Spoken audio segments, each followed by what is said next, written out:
नाहमदुहु व नसल्ली अला रसूलिहिल करीम अम्मा बाद फ़ऊज़ु बिल्लाहि मिनश्शैतानिर रजीम। व्यूअर्स, जैसा कि पता है आपको कि हमने इस चैनल के ज़रिए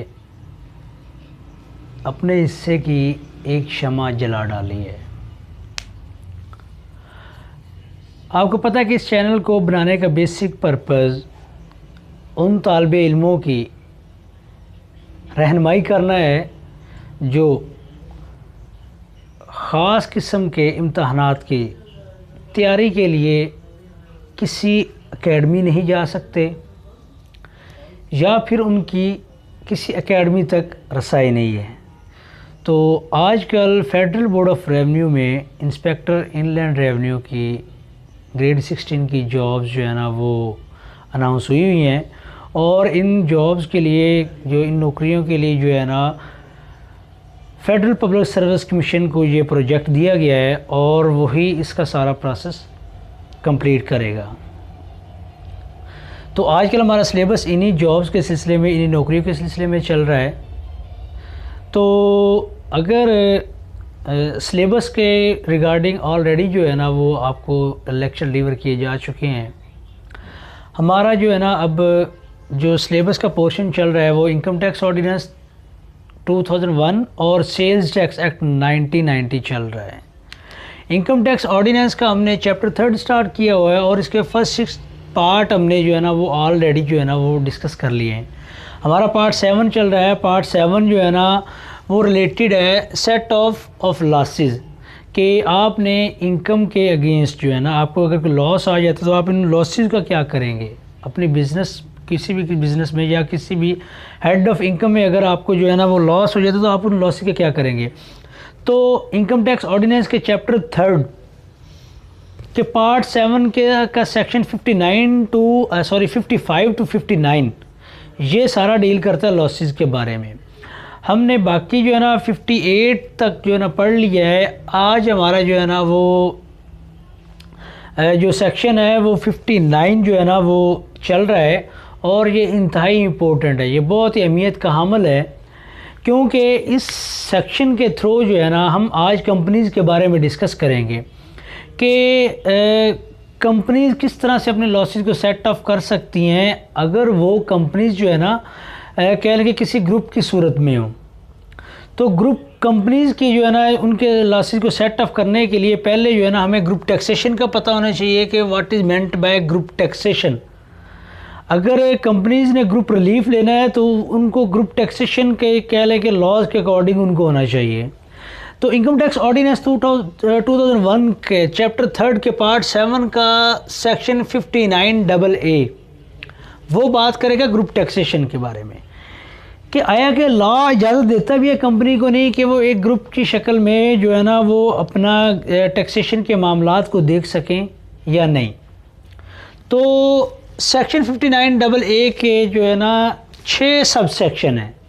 इन 6 सब सेक्शन में टर्म्स एंड कंडीशंस दी गई हैं। वो टर्म्स एंड कंडीशन दी गई हैं जिन टर्म्स एंड कंडीशन के ऊपर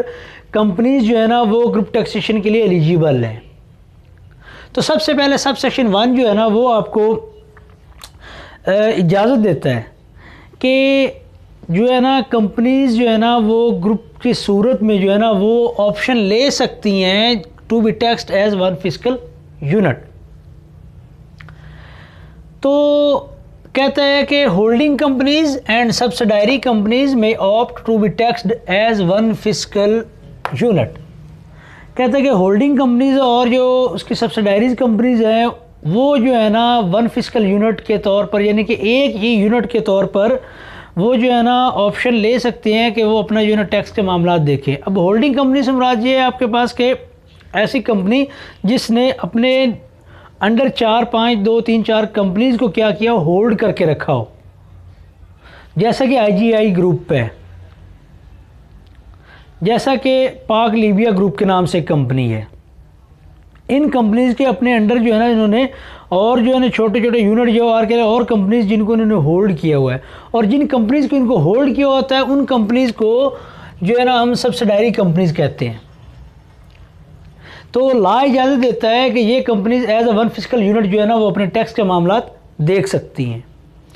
अब आगे ये टर्म्स एंड कंडीशंस हैं, ये बाकी के जो 5 आपके पास सब सेक्शन हैं, इन 5 सब सेक्शन में डिस्कस किया गया है कि टैक्सेशन के लिए टर्म्स एंड कंडीशंस क्या हैं, कि अगर आपने ग्रुप टैक्सेशन करनी है। तो चले आइए जो है ना सब सेक्शन 2 जो है ना वो क्या कहता है, सब सेक्शन 2 को डिस्कस करते हैं। कहता है कि गिव इर्रिवोकेबल ऑप्शन फॉर टैक्सेशन। कहता है कि ग्रुप कंपनीज जो है ना वो इर्रिवोकेबल जो है ना ऑप्शन देगी, यानी कि नाकाबिले तरदीद। कह लें कि फाइनल जो है ना, फाइनल वो ऑप्शन जो है ना होल्डिंग कंपनी को वो ऑप्शन देगी कि आप जो है ना ये हमारे मामला टैक्स के देखें। सबसे पहली कंडीशन तो ये है। फिर इसके बाद सब सेक्शन 3 कहता है कि group shall be restricted to companies locally incorporated under companies act 2017। कहता है कि ये जो कंपनीज जो है ना इनके लिए इनके ऊपर ये रेस्ट्रिक्शन है, कह लें कि इनके ऊपर ये इम्पोजिशंस हैं कि वो एज़ पर लॉज जो इन कंपनीज़ को इनकॉर्पोरेटेड किया जाए, इनको बनाया जाए इनको अंडर कंपनीज एक्ट 2017, कि ये इस एक्ट के तहत जो टर्म्स एंड कंडीशंस हैं उन कंडीशंस के तहत अगर कोई कंपनी फॉर्म होगी तो ही जाके जो है ना वो ग्रुप टैक्सेशन के लिए जो है ना वो कह लें कि एलिजिबल होगी। फिर इसके बाद नेक्स्ट वन चलते हैं सब सेक्शन 4 की तरफ। सब सेक्शन 4 कहता है relief would not be available to losses prior to the formation of the group. कहता है कि जो लॉसेस के लिए रिलीफ है ना, जैसा जिसकी बात हम कर रहे हैं बेसिकली, कहता है कि ये उन कंपनीज के लिए या कह लें कि उन लॉसेस के लिए ये रिलीफ अवेलेबल नहीं है कि वो ग्रुप बनाने से पहले कोई लॉस हो जाए किसी कंपनी को, या कोई कंपनी पहले से, यहाँ पे एक और चीज़ आप जो है ना साथ ऐड कर लें, या फिर ये कैरी फॉरवर्ड कर लाए लॉसेस, या फिर ये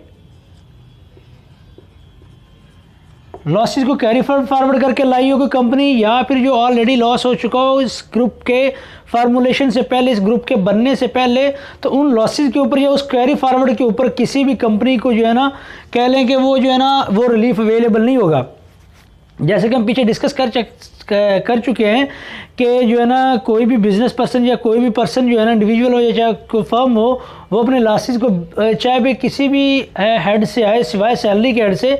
बाकी जितने भी कह लें कि वो लॉसेस हो, चाहे वो प्रॉपर्टी लॉसेस हो, चाहे वो कैपिटल गेन लॉसेस हो, चाहे वो इनकम फ्रॉम अदर सोर्सेज हो, या फिर बिजनेस हो, वो उन लॉसेस को कैरी फॉरवर्ड भी कर सकती है और उन लॉसेस को सेट असाइड भी कर सकती है। अगर सेट असाइड ना हो तो तब वो कैरी फॉरवर्ड करेंगे। तो यहाँ पे वो कह रहे हैं कि कैरी फॉरवर्ड किए गए लॉसेस और ग्रुप से बनने वाले पहले लॉसेस जो है ना वो कह लें कि वो लायबल टू नहीं है कि उनको एडजस्ट किया जा सके। फिर आगे जो है ना सब सेक्शन 5 वो कहता है कि the option of group taxation shall be available to those which comply with SCCP rules. कहता है कि ये उन कंपनीज़ के लिए ये ग्रुप टैक्सेशन की फैसिलिटी होगी जो कंपनीज कह लें कि SCCP के जो रूल्स टाइम टू टाइम यानी कि ना, या फिर जो ऑलरेडी जो कह लें कि प्रोमलगेटेड लॉज और रूल्स हो, या फिर जो बाद में कोई भी अमेंडमेंट हो। कहते हैं कि अगर कंपनीज उनके ऊपर जो है ना वो प्रॉपरली उनके ऊपर अगर काम करती हैं तो जो है ना वो लायबल है वो, ठीक है ना। या फिर ये कह लें कि ये जो है ना ये ऑप्शन उनके लिए अवेलेबल है जो कंपनीज SCCP के stock exchange commission of Pakistan के रूल्स के मुताबिक जो है ना वो काम कर रही हों। फिर इसके बाद सब सेक्शन 6 कहता है ग्रुप टैक्सेशन में be regulated through rules as made by the board. कहता है कि इनके जो है ना कह लें कि ग्रुप टैक्सेशन के जो मामलात हैं इनको रेगुलेट किया जाएगा किन के ज़रिए, उन रूल्स के ज़रिए जो फेडरल बोर्ड ऑफ रेवेन्यू ने जो है ना फार्मूलेट किए हों या जो फेडरल बोर्ड ऑफ रेवेन्यू ने प्रोमलगेट किए हों। तो ये तो जो है ना सेक्शन 59AA जो है ना ये डील करता है किसके बारे में, ग्रुप टैक्सेशन के बारे में। अब हमारा लास्ट जो है ना एक सेक्शन रह गया है 59B, उसके अंदर जो है ना रिलीफ के बारे में हम अभी बात करते हैं कि रिलीफ किस तरह से ये कंपनीज ग्रुप कंपनीज ले सकती हैं। चलें ये अब हम अपना नेक्स्ट सेक्शन जो है स्टार्ट करते हैं। नेक्स्ट सेक्शन 59B 59AA में हमने पढ़ा था ग्रुप टैक्सेशन के बारे में। अब हम पढ़ेंगे कि ग्रुप टैक्सेशन कंपनीज के लिए रिलीफ क्या है, लाज उनको कहाँ तक रिलीफ की इजाज़त देते हैं। जैसा कि बिज़नेस इनकम के लिए हमने यहाँ पे कह रहे कि किसी और लॉसेस के लिए इंडिविजुअल या किसी सिंगल फर्म के लिए हमने पढ़ा था कि टाइम लिमिटेशन का पढ़ा था हमने, और लॉसेस किस हद तक एडजस्ट कर सकते हैं उसके बारे में पढ़ा था, और किस हद तक कैरी फॉरवर्ड कर सकते हैं। तो सेक्शन 59 भी जो है ना वो बेसिकली जो है ना डील करता है ग्रुप कंपनीज़ की सूरत में, ग्रुप रिलीफ के बारे में बात करता है कि कंपनीज एक ग्रुप की सूरत में किस हद तक अपने लॉसेस को एडजस्ट कर सकती है, किस टाइम लिमिटेशन तक जो है ना वो अपने जो है ना वो लॉसेस को सेट ऑफ कर सकती हैं, कैरी फॉरवर्ड कर सकती हैं, और उनके लिए कंडीशंस क्या हैं। तो चलें जी स्टार्ट करते हैं। सब सेक्शन 1, सेक्शन 59 का सब सेक्शन 1 वो कहता है कि HC यानी कि होल्डिंग कंपनी और SC यानी कि सब्सिडायरी कंपनी में surrender it's losses vice versa, कि कोई भी आपके पास जो है ना होल्डिंग कंपनी है या फिर आपके पास कोई सब्सिडायरी कंपनी है, यानी कि ग्रुप कंपनी में से कोई और जो है ना कोई और कंपनी है, वो अपने लॉसेस को एक दूसरे के अगेंस्ट जो है ना वो क्या कर सकते हैं, सेट ऑफ कर सकते हैं। यानी कि कोई सब्सिडायरी कंपनी होल्डिंग कंपनी की इनकम के तहत के प्रॉफिट्स के अगेंस्ट या किसी और सब्सिडायरी कंपनी की इनकम या प्रॉफिट्स के अगेंस्ट अपने लॉसेस को सेट ऑफ कर सकती हैं, अलाउ करता है लॉ। इसका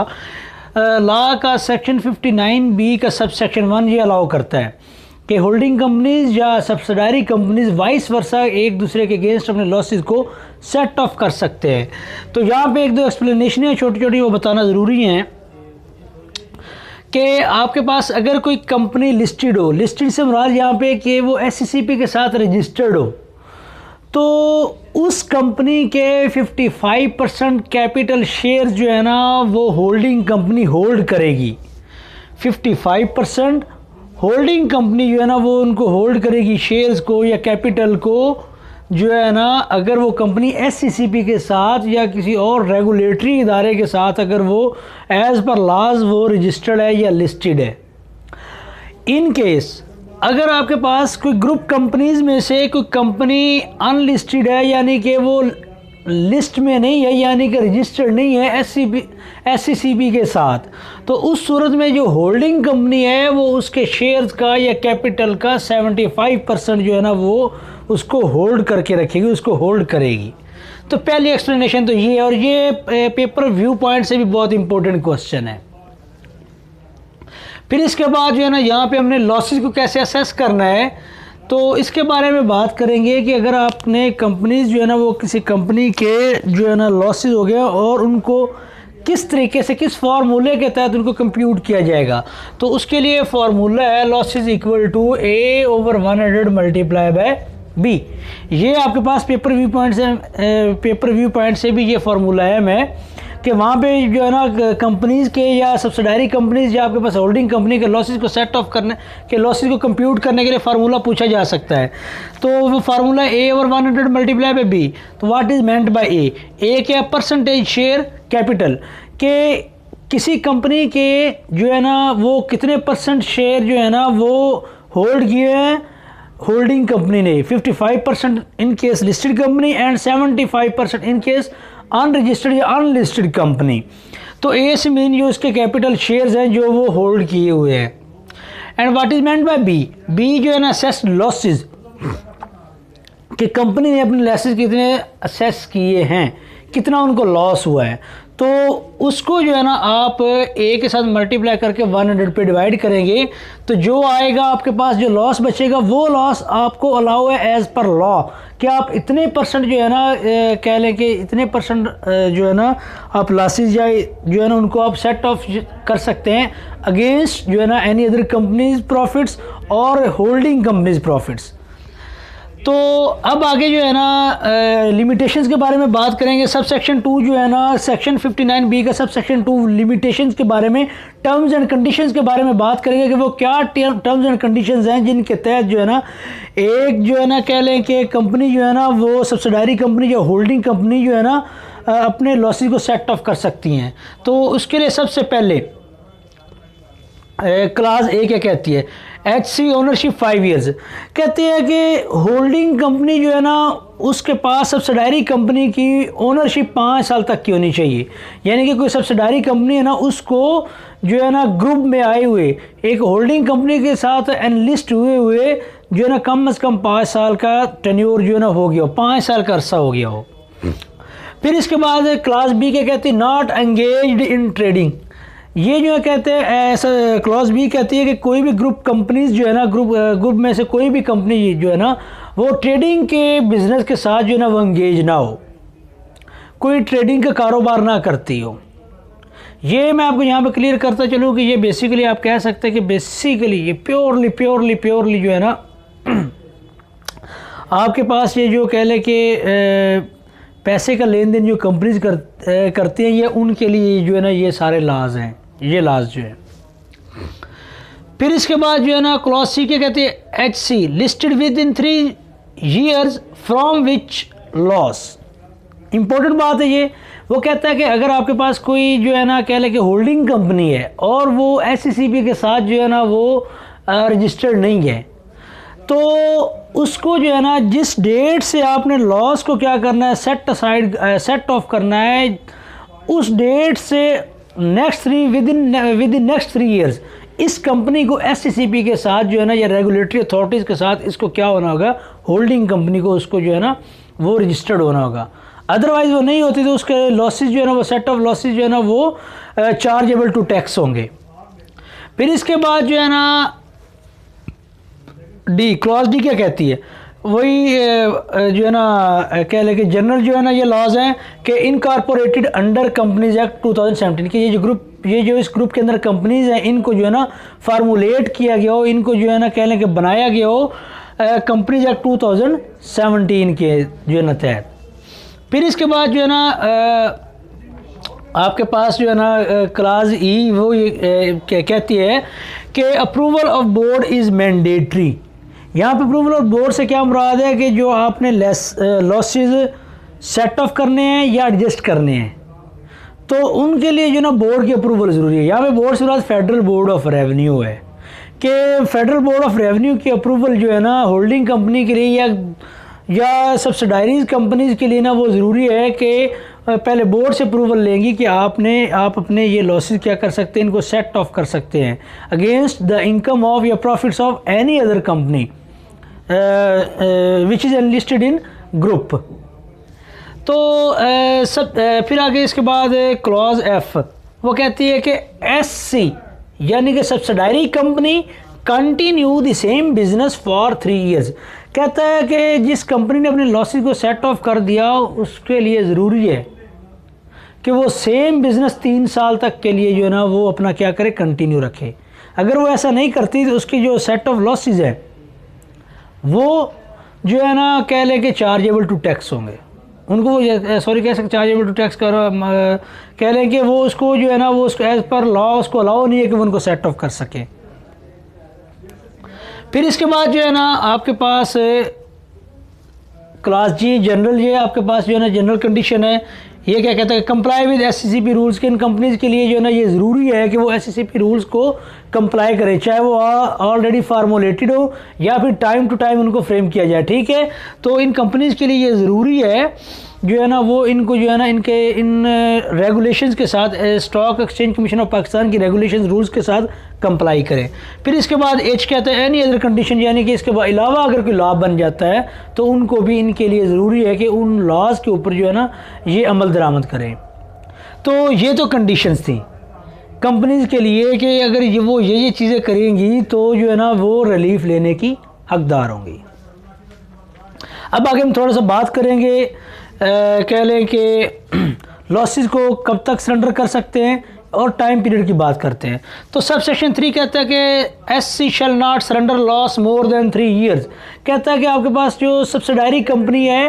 वो जो है ना 3 साल तक, 3 कंसेक्टिव ईयर्स तक जो है ना कह लें या फिर 3 साल के पीरियड के लिए जो है ना वो अपने लॉसेस को क्या कर सकती है, सेट ऑफ कर सकती है। इसके बाद इसको अलाउ नहीं है कि अपने लॉसेस को सेट ऑफ करे against the income of any other company which is enlisted in that group. फिर इसके बाद जो है ना सब सेक्शन 4 के कहते हैं losses can be carry forward according to rule 57। कहता है कि रूल 57 के तहत जो है ना उसके अंदर जो टर्म्स एंड कंडीशंस हैं उसके अंदर जो है ना कह लें कि आपके पास जो है ना स्पेकुलेटिव इनकम के लिए हमने पढ़ा है, और ये स्पेकुलेटिव इनकम के तहत ही आती हैं ये चीज़ें। कहता है कि अकॉर्डिंग टू रूल 57 के अंदर जो है ना आपको टाइम लिमिटेशन दी गई हैं। आप उन टाइम लिमिटेशन को देखते हुए जो है ना आप उनको जो है ना अपने लॉसेस को कैरी फॉरवर्ड कर सकते हैं। स्पेकुलेटिव इनकम के लिए जो है ना ये 6 ईयर्स का जो है ना वो टाइम फ्रेम है, तो यानी कि आप अपने इन लॉसेस को भी 6 साल तक के लिए कैरी फॉरवर्ड कर सकते हैं। ये जो है कंपनीज है, कोई एक कंपनी। फिर इसके बाद जो है ना सब सेक्शन 5 वो कहता है कि अगर आप जो है ना आपके पास जो होल्डिंग कंपनी है वो अपने शेयर्स को डिस्पोज ऑफ कर देती है, 55% तो उसके पास ऑलरेडी है, तो